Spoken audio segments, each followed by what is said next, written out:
Hello बच्चों, कैसे हैं आप लोग। आशा करती हूँ कि आप सब लोग ठीक होंगे। आज मैं फ्रांसीसी क्रांति के 10 प्रश्नों को बताऊंगी। तो सबसे पहले मैं यहाँ से शुरू करती हूँ कि फ्रांसीसी क्रांति कब हुई थी। तो 14 जुलाई 1789 को फ्रांसीसी क्रांति हुई थी। बुर्बो वंश का शासक कौन था? तो बुर्बो वंश का शासक लुई 16वां था। वो अपने दादा की गद्दी पर बैठा था। लुई 16वां फ्रांस की गद्दी पर कब बैठा? तो लुई 16वां 1774 ईस्वी में फ्रांस की गद्दी पर बैठा। लुई 16वें की पत्नी का क्या नाम था? तो लुई 16वें की पत्नी का नाम था मेरी एंतोनेट नाम था। यह ऑस्ट्रिया की थी। आतंक का शासक किसे कहा जाता है?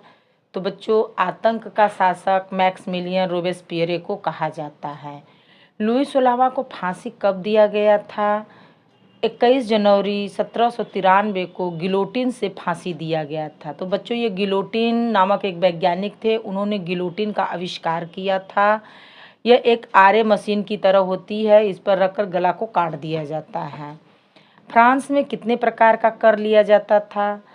तो फ्रांस में 2 प्रकार का कर लिया जाता था। पहला था टाइद कर। यह धार्मिक कर होता था और यह कर जो है पादरी को दिया जाता था।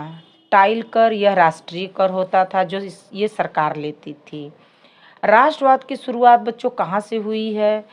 तो राष्ट्रवाद की शुरुआत फ्रांस से हुई है। 9वां प्रश्न है हमारा कि नेपोलियन बोनापार्ट फ्रांस की गद्दी पर कब बैठा? तो बच्चों, नेपोलियन बोनापार्ट फ्रांस की गद्दी पर 1804 ईस्वी में बैठा। 10वां प्रश्न है हमारा कि नेपोलियन की हार कब और कहाँ हुई थी? तो इसका उत्तर है नेपोलियन की हार वाटरलू में हुई थी और सन 1815 ईस्वी में हुई थी। तो बच्चों, अब ये मेरा 10 प्रश्न पूरा हुआ। प्रश्नों का उत्तर मैं बता दी। अब मैं अपने बाड़ी को विराम लेती हूँ। अब मैं अगले वीडियो में मिलूँगी।